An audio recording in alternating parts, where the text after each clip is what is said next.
Boa noite a todos e a todas. Tenho certeza de que para todos nós é uma alegria podermos nos reencontrar neste momento. Parece um desvario, porque reencontrar-se sem poder ver os rostos das pessoas e identificá-las. Mas eu acho que já vamos aprendendo com esta quarentena que uma das grandes mudanças que estamos aprendendo é justamente a ir em tudo mais profundamente do que estávamos acostumados. Por isso, esse reencontro que parece algo estranho pode nos unir mais profundamente. Faz um ano, mais ou menos, estávamos começando estas palestras dos itinerários da fé. E a ideia foi feliz do Padre Onofre de retomá-lo agora, mesmo online, para não deixar passar tanto tempo. Então a minha proposta é retomarmos o que tínhamos apenas começado no ano passado, que era a exposição do símbolo apostólico, do credo mais curto, chamado símbolo apostólico. E como só tínhamos tido uma aula dedicada ao primeiro artigo do credo, então a minha proposta é que os que porventura forem já veteranos do ano passado, que estavam acostumados a participar das palestras, que façam a oferenda e o sacrifício de fazer uma repetição, coisa muito inaciana. Uma repetição que é recordar, passar pelo coração o que talvez já conhecem, né? E dessa maneira, eventuais participantes novos, que eu pessoalmente não posso descobrir agora, podem incorporar-se a essa temática que continuará sendo retomada nas palestras ulteriores, não é? Então, assim acertamos os passos dos dois grupos. Possivelmente não seja o mesmo grupo do ano passado, porque o horário e as circunstâncias mudaram, né? Bom, e sem mais delongas, vamos começar então a temática da exposição de hoje. Rapidamente, a modo de introdução, eu gostaria de fazer uma alusão o que é o credo, que nós chamamos e que recitamos cada domingo na Eucaristia. O credo não é um catecismo, não é uma doutrina da fé, não são aulas de teologia. O credo é uma espécie de síntese feliz, não é? Um resumo muito condensado do que é o núcleo central da fé cristã, né? O mais essencial, diríamos. O núcleo ao redor do qual tudo se organiza e tem que encontrar o seu lugar. O núcleo, portanto, nos leva diretamente ao essencial. E em torno disso é que nós temos que descobrir a posição de cada uma das verdades de fé que nós aceitamos e proclamamos. Uma característica do credo, do símbolo, é que ele olha mais para a atitude do sujeito que crê do que propriamente para os conteúdos que afirma. Quer dizer, não se trata de dizer eu creio nisso e naquilo e em tudo que a Santa Mãe Igreja definir. Isso são os conteúdos do credo. O credo olha agora para a atitude da pessoa, né?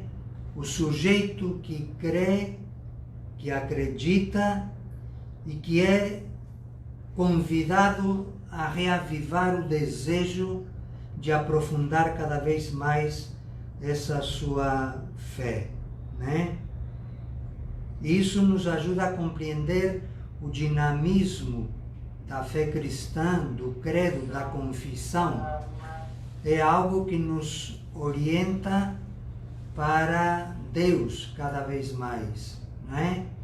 E que nos orienta e nos põe em movimento, né? Nos põe a caminho. Como Abraão, quando é interpelado por Deus e ouve essa palavra: sai da tua terra e vai em frente. Assim o credo nos coloca naquilo que há de mais existencial na nossa fé. Nos coloca naquilo que há de mais profundo e mais íntimo, porque envolve toda a pessoa e o sentido da vida, não é? Então, acho que isso é muito importante tê-lo presente, porque nessas palestras não se trata tanto de conhecimentos da fé, mas de percebermos como a fé que temos e na qual acreditamos tem que ser celebrada também e tem que ser partilhada com as outras pessoas, não é? A fé, por exemplo, é confessada pela comunidade e isso nos ajuda a ver que os outros estão confiando e abandonando-se a isso que acreditam com a mesma força com que nós o fazemos também. Essa é uma primeira observação sobre o que é o credo. Então, o credo, de alguma maneira, é uma espécie de cartão de identidade para nós cristãos. É como apresentar o cartão e dizer, está reconhecido, está em dia, né? O sentido da palavra símbolo é esse, justamente pôr em comum, juntar o que está separado e então aparece o reconhecimento de todos. Isso é muito importante porque ninguém vive a fé cristã sozinho. Nós podemos rezar sozinhos em casa, em qualquer lugar, mas a fé cristã precisa do apoio da fé dos outros da comunidade para poder ser vivida com toda a propriedade. Bom, isso em termos de introdução. Vamos entrar na matéria de hoje, que é o primeiro artigo do credo, cujas palavras são estas: creio em Deus, Pai Todo-Poderoso, Criador do céu e da terra. Esse é o primeiro artigo do credo, o símbolo apostólico. Então, os temas que vão nos ocupar nesta palestra são Deus, como entender essa realidade de Deus, e vamos ver que o credo mesmo é um convite a purificarmos a nossa imagem de Deus, a ideia e a concepção que nós temos de Deus. Depois, especificamente, falaremos um pouco do Deus cristão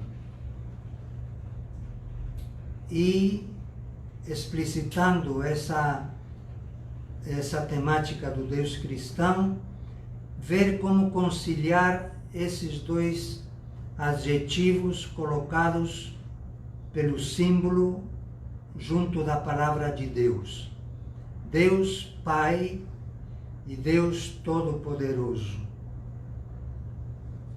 E com isso, eu acho, nós teríamos ainda a última parte do primeiro artigo, que é Deus Criador de tudo, do céu e da terra. Vamos ver se a gente consegue desenvolver tudo isso no tempo de que nós dispomos, não é? Então, em primeiro lugar, Deus como realidade que nos envolve, né? É Dostoiévski, se não me engano, no livro dos irmãos Karamazov, que diz: se Deus não existe, então tudo é possível, tudo está permitido. A gente poderia reformular isso de outra maneira. Se Deus não existe, nada tem sentido. De fato, a experiência de Deus é uma experiência humana universal. Uma experiência que existiu sempre ao longo da história da humanidade. E todos nós sabemos e conhecemos as diversas atitudes que suscita a realidade de Deus, a palavra Deus. Para muitos, suscita um temor, um medo, ou então um respeito que faz, por exemplo, Moisés, quando se encontra diante da sarça ardente, escutar estas palavras: tira as sandálias e ajoelha-te, porque esse lugar é um lugar sagrado, né? Para reconhecer essa grandeza da santidade de Deus. Ou então Pedro, quando no milagre da pesca, se volta para Jesus e lhe diz: afasta-te de mim, porque eu sou pecador. Quer dizer, Pedro toma consciência de quem ele é ao se reconhecer diante de Deus. Mas essa palavra, esse conceito Deus, é uma das palavras talvez mais maltratadas da linguagem humana, porque ela é usada de mil maneiras, muitas delas às vezes contraditórias. A gente mesmo, nós como cristãos, não nos perguntamos o que evoca em cada um de nós a palavra Deus. Damos por suposto já que é claro, que é evidente, mas isso não é assim, porque Deus não é um nome comum. Por exemplo, se eu digo isto é uma mesa, todo mundo entende o que é mesa, é um nome comum. E tudo que tiver o formato ou a estrutura básica de uma mesa, todo mundo sabe que o nome comum disso é mesa, ou cadeira, ou imagem, enfim, o que for. Mas Deus não é um nome comum. E não é um nome próprio no sentido que nós falamos, por exemplo, Inácio, José, Manuel, Josefa, Andréia. Não. Porque esse nome pessoal das pessoas pode ser assumido e tido por outras. Nós não podemos assumir o nosso nome, eu sou Deus, não é? Então é um conceito difícil e delicado de ser manejado, não é? A palavra Deus. E nesse sentido a gente poderia dizer que é um conceito vazio, em certo sentido, mas aberto. Na verdade, cada um de nós, conforme a sua crença ou fé, por exemplo, se é budista, ou se é cristão, ou se é judeu, ou enfim, ou tem outras religiões, ou então não acredita em Deus, mas se defronta com essa realidade, cada um de nós vai introduzindo nesse conceito o que ele acha que cabe, em termos da sua experiência religiosa ou em termos das filosofias que circulam pela nossa vida. Eu gostaria de mostrar um pouco rapidamente uma definição que é dada ao azar por um dicionário, o WISE. A gente poderia pegar outros dicionários, mas eu acho que mais ou menos a definição seria muito semelhante. No item da palavra Deus, o WISE define assim: Deus, ente infinito, eterno, sobrenatural e existente por si só, causa necessária e fim último de tudo. Bom, convenhamos que é uma definição extremamente formal e abstrata, e até certo ponto nos deixa tão vazios como podíamos estar antes. Quer dizer, Deus é visto situado na cadeia do ser, não como o primeiro da série, mas estando fora da série, mas o supremo ser acima de todos os seres, né? Mas unidos a eles pelo conceito de ser. Bom, digo, é uma maneira muito formal de se relacionar com Deus.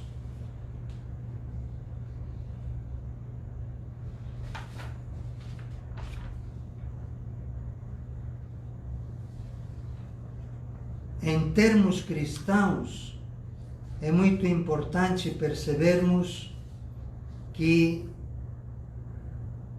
o conteúdo da palavra Deus para nós nos chega e o aprendemos através de Jesus Cristo,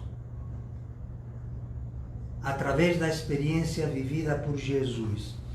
E nesse sentido, é muito interessante, eu vou dar só uma citação da carta aos Efésios, capítulo 1, versículo 3. Né? Nesse sentido, é muito interessante percebermos que, com frequência, o Novo Testamento fala de Deus unido à palavra Pai. Por exemplo, nessa citação de Efésios que acabo de fazer, 1, versículo 3, diz assim: Bendito seja Deus e Pai de nosso Senhor Jesus Cristo. Quer dizer, a palavra Deus já é carregada do sentido da palavra que Jesus dá ao Pai quando fala de Deus, né? Por isso, a gente teria que explicitar todo o conteúdo cristão da palavra Deus a partir da vida de Jesus. Nós sabemos que é uma das palavras mais preciosas da vida de Jesus, a qual ele aludiu algumas vezes e deixou que a gente pudesse intuir o fundo da experiência que ele vivia quando pronunciava essa palavra. Porque para Jesus, Deus era a experiência de ter segurança na vida, de estar apoiado em algo sólido, de poder ter a certeza de que está em mãos seguras. Tudo isso faz parte da experiência que Jesus tinha de Deus como Pai, né? Nós voltaremos no segundo artigo, que começa já a parte do Filho, será muito mais explicitado tudo isso, então não vamos nos deter mais nisso. Mas é importante percebermos desde o início que, em termos cristãos, o conteúdo da palavra Deus vai sendo revelado pela vida de Jesus e manifestado pelo que vive e pela experiência feita por Jesus. Aqui no símbolo é algo também muito interessante, porque aponta para algo que Deus, que faz parte, digamos assim, da experiência cristã mais fundamental. O símbolo diz assim: creio em Deus Pai Todo-Poderoso e em Jesus Cristo, seu Filho, nosso Senhor, e no Espírito Santo. Vejam que não está falando aí nada de trindade, que já nos introduziria em outra problemática teológica sobre Deus, mas está nos apontando para descobrirmos que em Deus, no Deus cristão, na experiência que Jesus tem de Deus, há um movimento interno de vida que circula entre o Pai, o Filho e o Espírito Santo. É outro modo de dizer: Deus não é solidão, né? Deus é relação. E Deus é, por isso mesmo, comunicação. É o amor que circula entre Pai, Filho e Espírito Santo. O Pai como origem e princípio de tudo, gerador de vida. O Filho que responde a essa entrega do Pai, a esse dom do Pai, e se comunica com Ele por amor. E o Espírito Santo, essa mesma relação de amor, ativada e vivificada constantemente entre eles. Vejam que o símbolo não pronuncia para nada a palavra trindade, mas aponta justamente, ou seja, não faz uma especulação sobre como entender o mistério da Santíssima Trindade. O que ele quer é nos introduzir no mistério das relações internas de Deus. Deus é alguém, e alguém que é plural, e que, portanto, sendo ilimitado, é a plenitude da vida. Então, crer nessa experiência é descobrir que ela nos abre um horizonte enorme para a nossa vida. Nos coloca em relação com alguém que é fundamental para a gente poder ser e viver.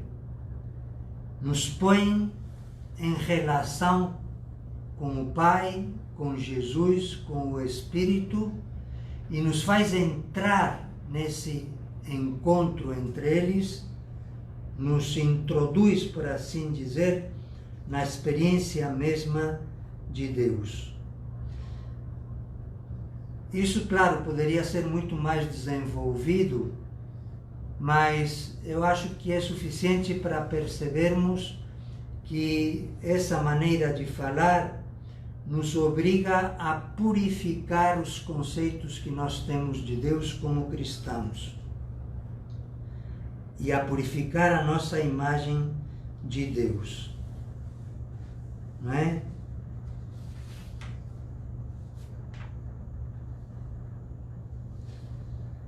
O dicionário Wise, quando se refere a Deus para distingui-lo dos outros seres, diz assim, que é um princípio sem princípio. Ou seja, é um ser infinito, eterno e sobrenatural. Mas são palavras muito frias e muito abstratas, não é? Claro que todos nós, quando pensamos em Deus, pensamos em alguém que tem em si mesmo a origem, isto é, que não depende de ninguém, e que nesse sentido é a origem e a causa de tudo que existe, né? E essa ideia, essa noção, nós a utilizamos para explicar a existência da vida, né?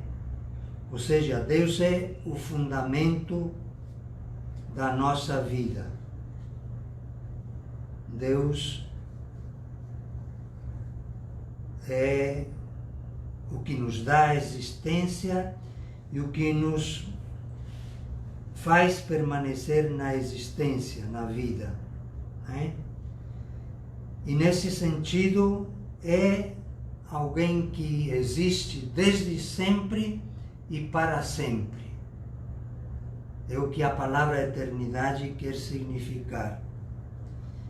E como nenhuma das criaturas finitas que somos nós, nada neste mundo, neste universo que nós conhecemos, nada tem essas características, então nós falamos dele que é um ser sobrenatural, para distinguir do que é a nossa vida natural, a natureza humana ou o universo limitado. Mas o símbolo nos dá duas pistas para aprofundarmos o conteúdo dessa palavra tão importante de Deus para nós. É preciso explicitar o que é Deus, pondo em relação estes dois conceitos, ou estes dois adjetivos que o símbolo dá a Deus. Pai, por um lado, e Todo-Poderoso, por outro lado.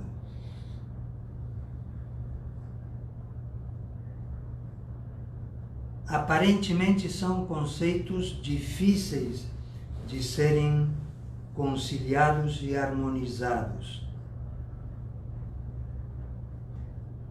A palavra Pai se refere à palavra Abba, da qual fala Jesus no Evangelho com frequência, né?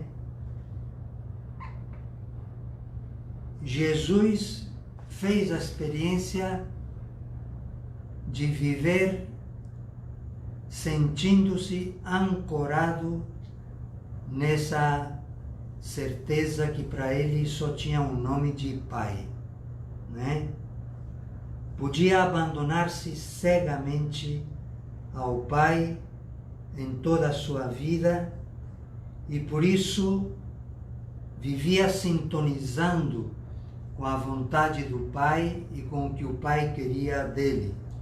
Era a missão dele realizar esse desígnio do Pai sobre a sua vida. E Jesus confiou e se entregou e trabalhou pela missão que o Pai lhe dava, que era construir o reino de Deus, trabalhou até o fim da sua vida, abandonando-se cegamente e mesmo na provação suprema da paixão e da morte. Mesmo que se sentisse abandonado e só.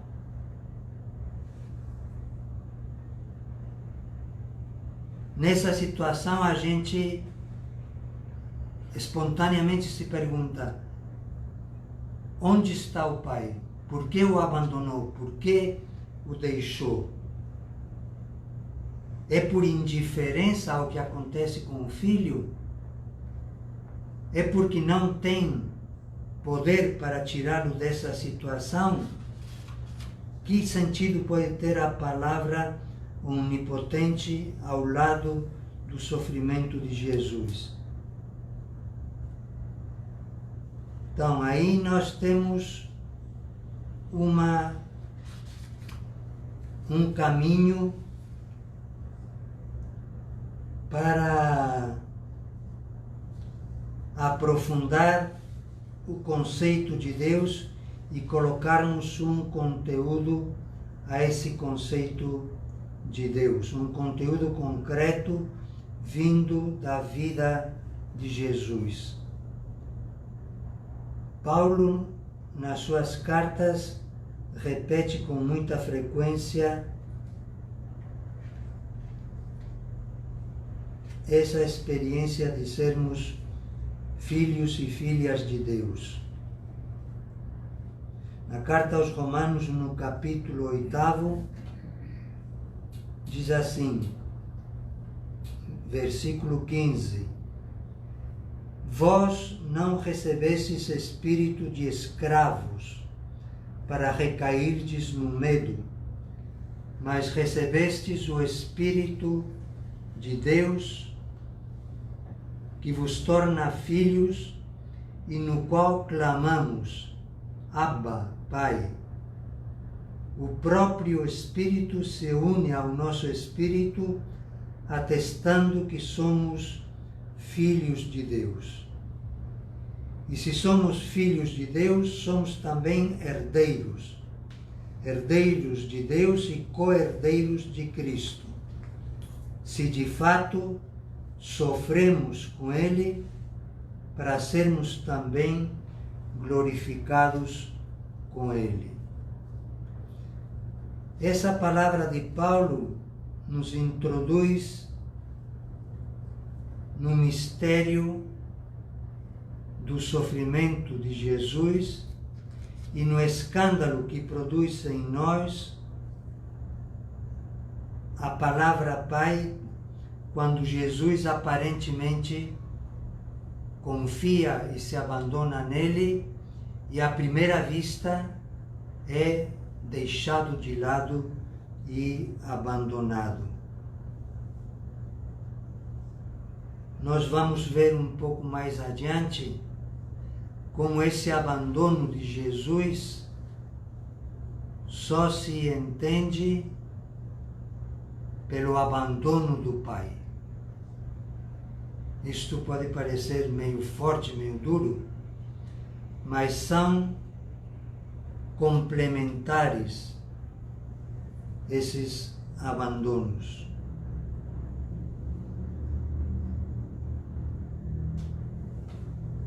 A outra palavra com a qual o símbolo nos ajuda a explicitar o conteúdo da palavra Deus é Todo-Poderoso. É uma coisa também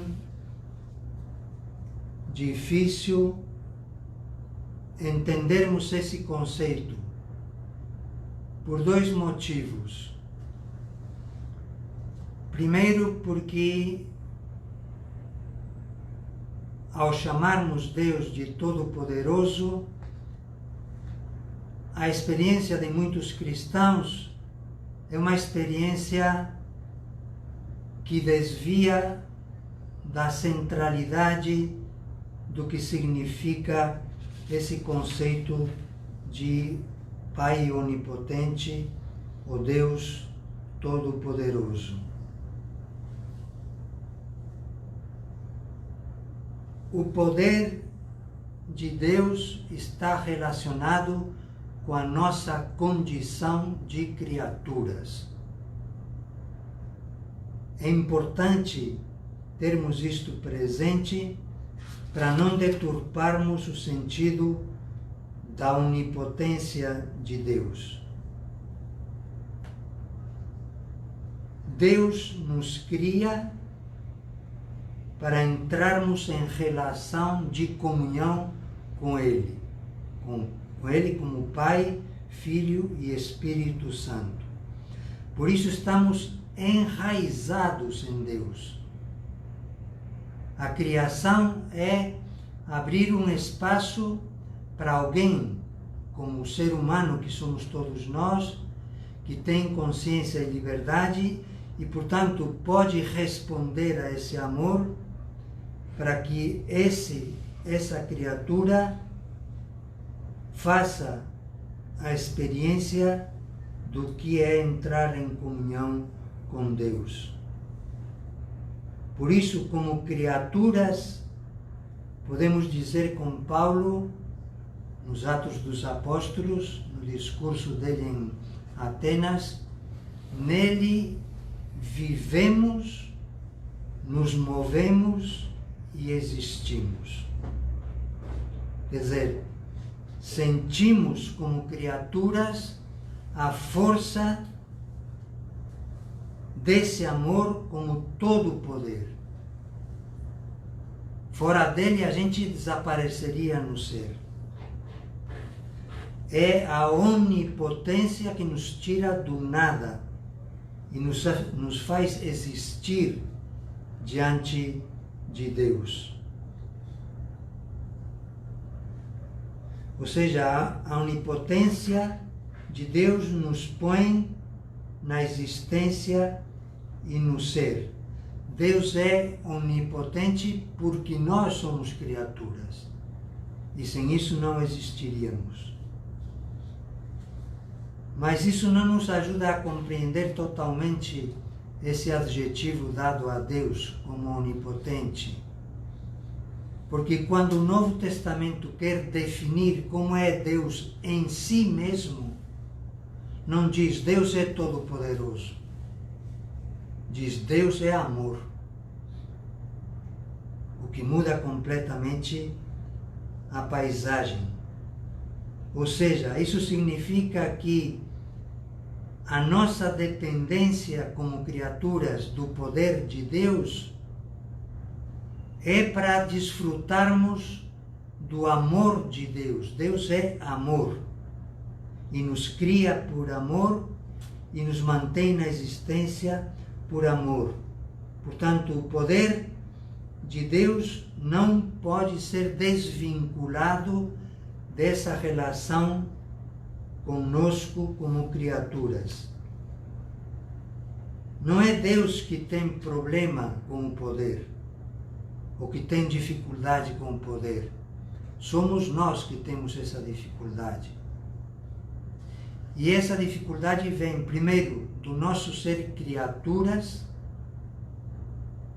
e muitas vezes não sabermos ocupar esse lugar, e vem, sobretudo, do problema do mal na vida e na história humana, e do sofrimento. Como é que essa realidade, que contradiz completamente o sonho e o projeto de Deus, essa realidade do sofrimento, do mal, da destruição da criação de Deus, como é que essa realidade se introduziu no que Deus tinha sonhado e pensado para nós.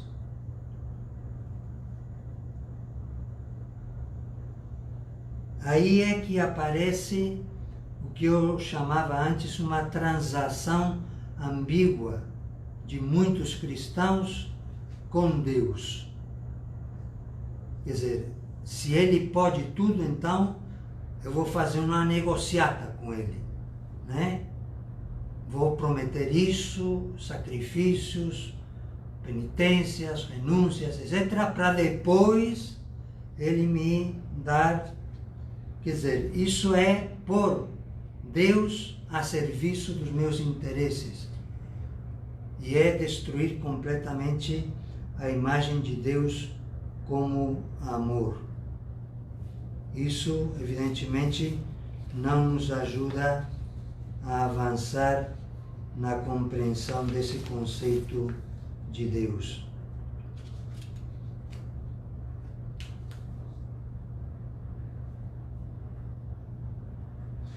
Por outro lado, o que nos afasta também da compreensão correta do poder é o horizonte humano do poder e o uso sociológico que se faz do poder.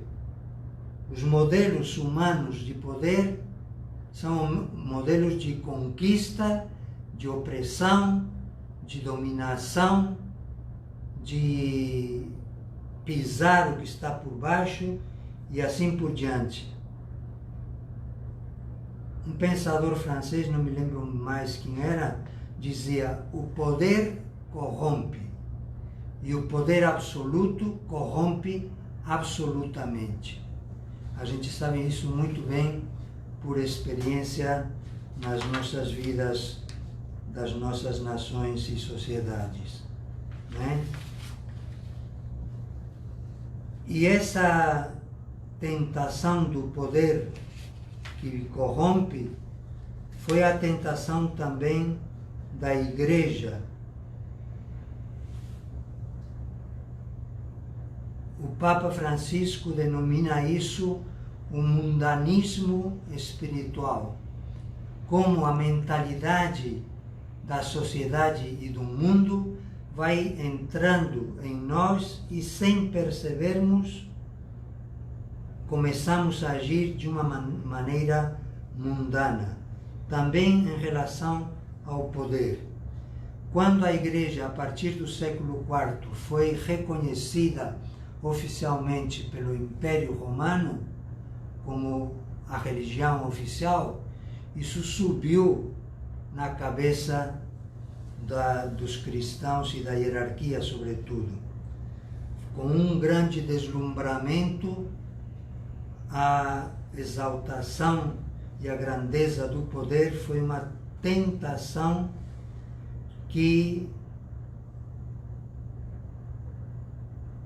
nem sempre foi superada pela Igreja, que passou muitas vezes a ter estruturas e comportamentos não evangélicos, mas corrompidos também pelo abuso do poder. Então, tanto do ponto de vista sociológico, como do ponto de vista do mal e do sofrimento, que são parte da nossa realidade criatural como criaturas, tudo isso nos torna difícil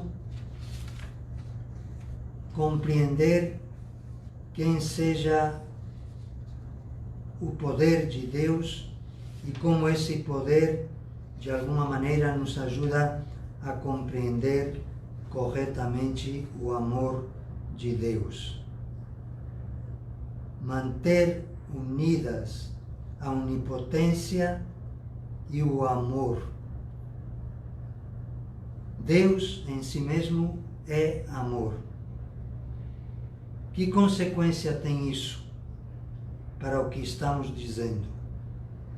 Isso significa que no mais profundo do ser de Deus, ele é amor, não é poder.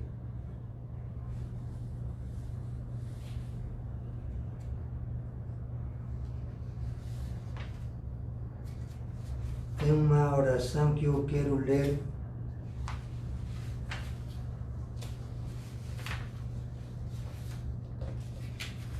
e não citar de cor, que é esta: a fé não se engana quando, na sua oração litúrgica, proclama com firmeza o seguinte: ó Deus, que manifestais vosso poder, sobretudo quando perdoais e vos compadeceis. Ou seja, é no perdão e na misericórdia que nós experimentamos de maneira extraordinária e suprema o poder de Deus. Não é beneficiando-nos e fazendo entrar em conflito com Deus os nossos interesses. Então, se Deus é em si mesmo amor, isso significa que Deus é, sobretudo, misericórdia e perdão. Unir o amor ao poder significa intuirmos o que é a impotência do amor. Ou seja, o poder de Deus, o que nós chamamos poder de Deus, é justamente manifestado da maneira mais visível e clara, manifestado pela impotência, muitas vezes, do amor que tem que se render à resistência das pessoas. Por isso, São João, na primeira carta, diz: quem não ama, não conhece a Deus.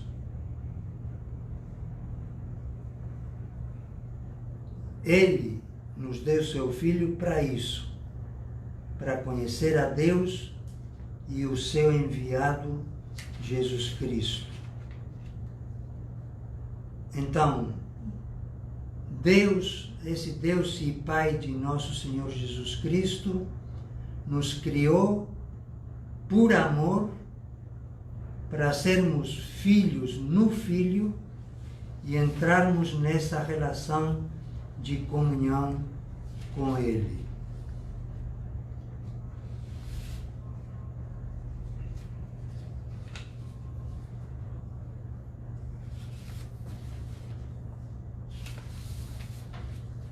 Agora, a propósito dessa impotência do amor,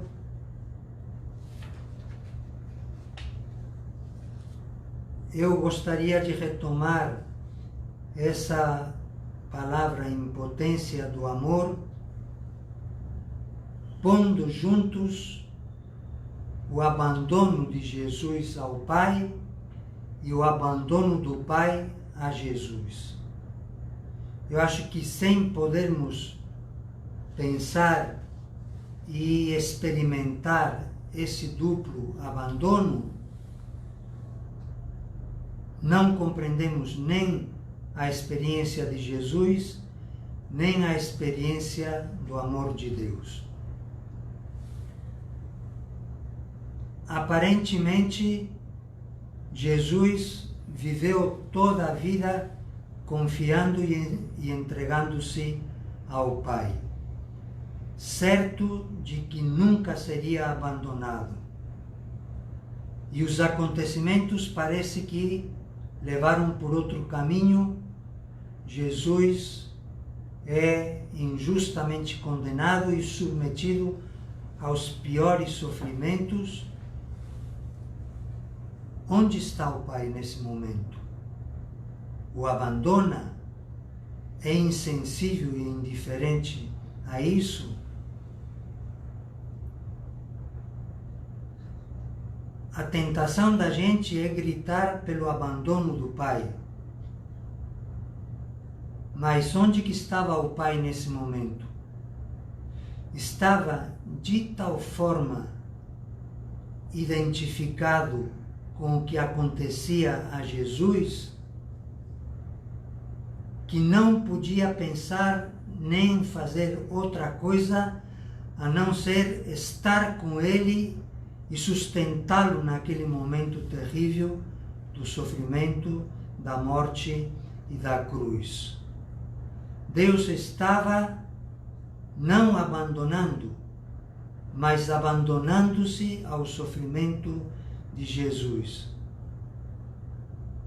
Porque vejam bem, se é verdade que Jesus se abandonou ao Pai e foi até o fim, pela confiança e pelo amor que ele tinha e a certeza que tinha desse amor, não é menos verdade que ao dar ao Filho a missão de ser um de nós, para mostrar-nos que o caminho continua aberto, o Pai se abandonou a Jesus também. Ou seja, a doação do Filho para ser um de nós foi um abandonar-se e uma confiança cega do Pai no Filho, em Jesus, de que ele seria capaz de responder e levar até o fim essa missão. Jesus era um ser livre e consciente como nós, poderia ter rejeitado essa missão e o Pai dependeria dessa resposta, sim ou não, de Jesus. Mas não a rejeita. No entanto, só no fim que o Pai pode experimentar a alegria de ver que Jesus, tendo ido até o fim, o Pai podia dizer, realmente, este respondeu plenamente ao sonho que eu tive sempre para todo ser humano. Ir até o fim, fielmente ao amor que o habitava. Então, esses dois abandonos se iluminam mutuamente, mas não se excluem. E quando perguntamos pelo abandono de Jesus, temos que chegar a sentir e a experimentar também o abandono que poderíamos chamar do Pai. Temos ainda uns minutos que eu vou dedicar à última frase do primeiro artigo do Credo. Criador do céu e da terra. Vamos ver se eu consigo rapidamente resumir isso. O problema nosso para compreender essa afirmação, Criador do céu e da terra, é que nós manejamos diferentes linguagens. Temos a linguagem da fé, que nos diz uma coisa, relata um acontecimento numa linguagem própria da fé. Temos a linguagem da ciência, que é outra linguagem e outra aproximação. Temos a linguagem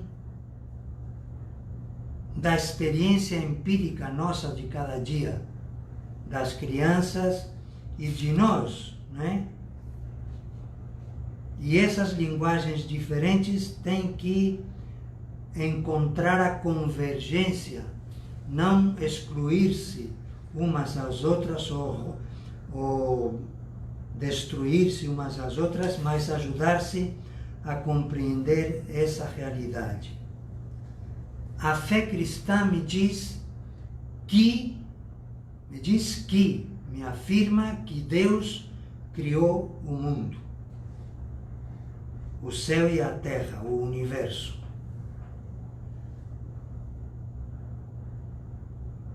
O que significa isso? Simplesmente que nós não somos filhos do acaso, ou da necessidade, ou do azar, ou do sem sentido. Nós somos filhos de alguém que nos pensou com amor. É isso que nos diz a fé cristã. que Deus nos criou. A ciência nos explica como se realizou esse acontecimento, como se dá o processo da evolução do mundo desde uma origem mínima inicial, a interpretação do Big Bang e agora, enquanto durar, depois virá outra explicação científica, mas explica a ciência a compreensão dessa evolução, como acontecem as coisas.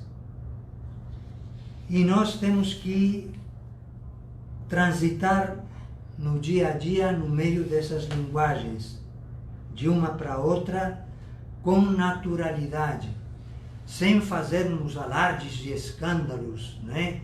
Não, mas a ciência diz, mas a fé afirma. Nós também, mesmo os especialistas, há muitos especialistas e cientistas que são cristãos e crentes, e que têm que saber lidar como humanos com as linguagens diferentes, que são as que nós utilizamos todo dia. Por que eu digo isto? Porque mesmo quando a gente sabe as transformações pelas quais passou a física desde a antiguidade para a física moderna e a física quântica hoje, ou então a visão astrofísica do universo, mesmo sabendo dessas linguagens, o nosso imaginário e o nosso modo de representar a realidade não muda. E isso é que eu chamo a linguagem do dia a dia, a linguagem cotidiana. Por exemplo, nós continuamos a chamar a terra de terra, solo, chão firme. Bom, isso nos dá segurança, sem dúvida alguma, né? Mas sabemos que estamos inseridos num sistema planetário. Então, e no entanto, falamos, por exemplo, quando o navio aborda o porto e entra no porto, falamos em terra firme. O mar não é terra firme, mas a terra é terra firme. Estamos dançando por aí também, né? Com uma parte sólida da superfície. Ou quando algo é muito banal, falamos que é terra, terra. Ou então na dramática situação agora dos mortos que não têm nem espaço para serem enterrados, entendemos melhor o que é descer à terra, né? Enterrar.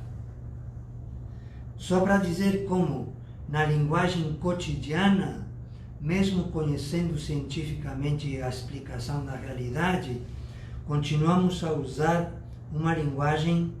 O céu é o espaço onde se movimentam os astros, para nós, ainda e continuará sendo. Ou então o lugar onde habita Deus, a região onde vão também os beatos e os que se salvam, né?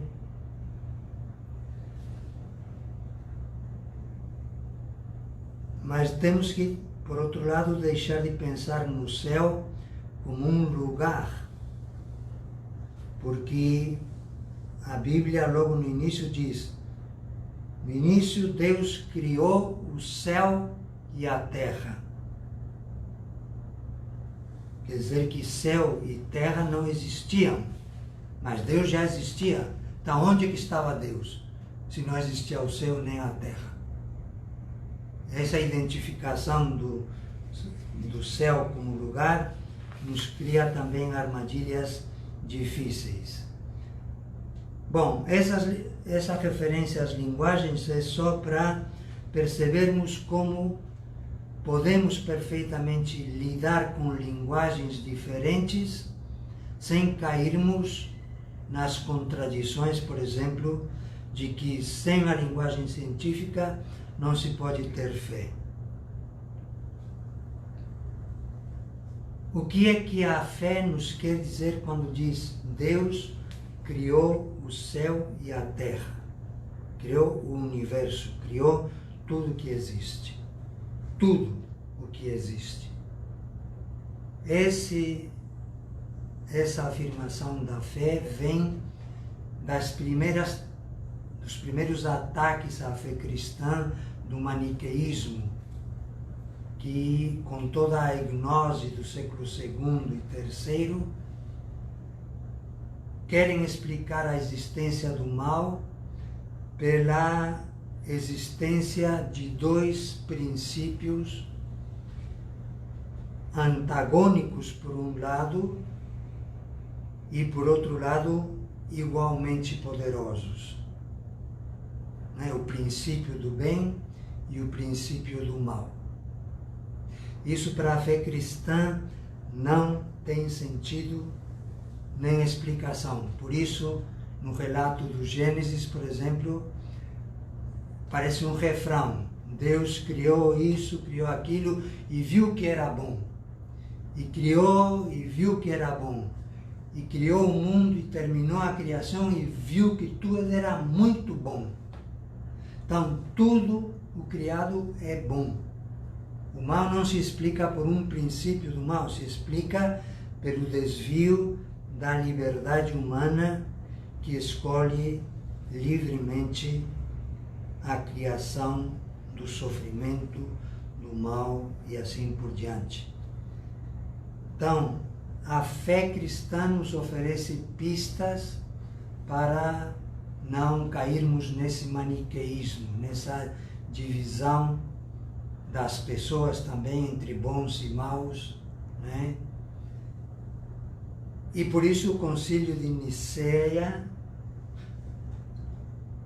dirá explicitando um só Deus,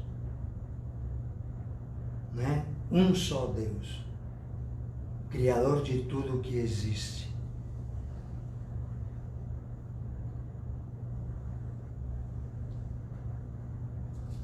Bom, mas nós já ultrapassamos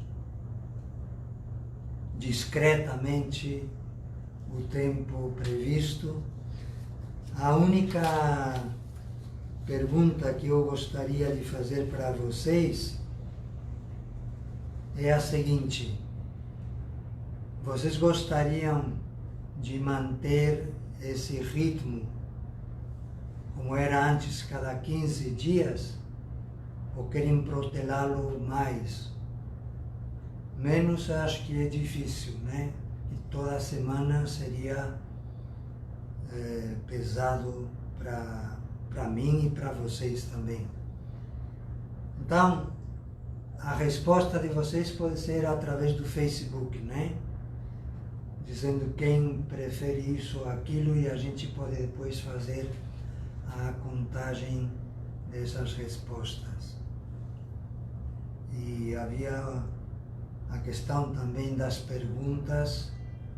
Se vocês quiserem fazer alguma pergunta, podem mandar pelo Facebook, e aí a gente pode, na próxima vez, pelo menos retomar ou fazer alguma alusão a isso. Tá bom? Muito obrigado a todos e desculpem a demora.